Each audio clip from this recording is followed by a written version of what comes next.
I was just a boy, 11 years old, freshly admitted into secondary school, bright-eyed, hopeful, and naive. Among our many subjects, science stood out, not because I loved it, but because of him. He sat beside me. My friend, at least that's what the world would call us.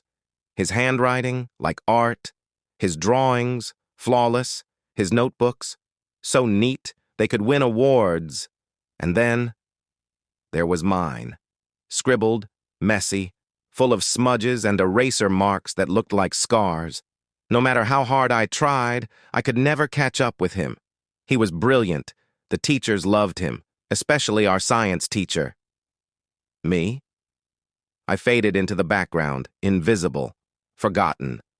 But something began to grow inside me. It wasn't admiration. It wasn't inspiration.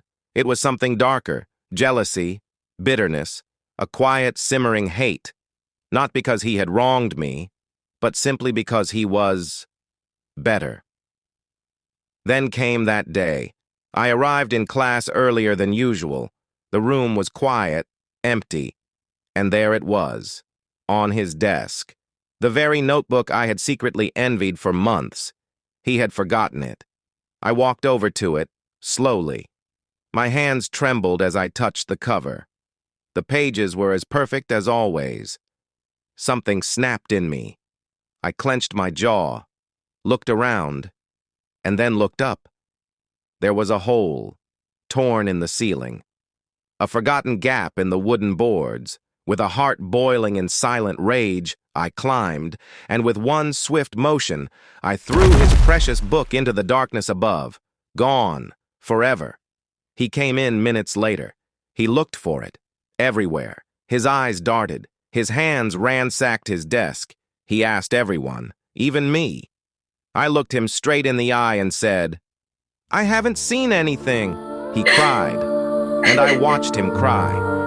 With the same hands that had hidden his treasure, I watched. That day I learned something terrifying. Evil doesn't need to be taught. It lives in us.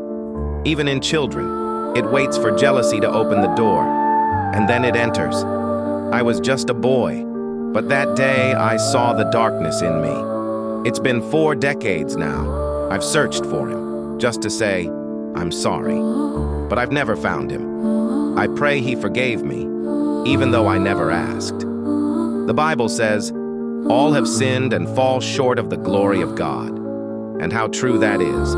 We are all capable of things we never thought possible. But there is one who cleanses the heart. Only God can take a heart filled with bitterness and make it whole again. Let this be a reminder. The battle isn't always outside. Sometimes it's within. If this content stirred something in you, if it made you think, smile, or believe again, don't keep it to yourself. Hit that like button, drop a comment, and share it with someone who needs it. And if you want motivation that lifts you, fuels you, and reminds you of who you really are, then follow, subscribe, and stay connected. Because your next breakthrough could be one video away.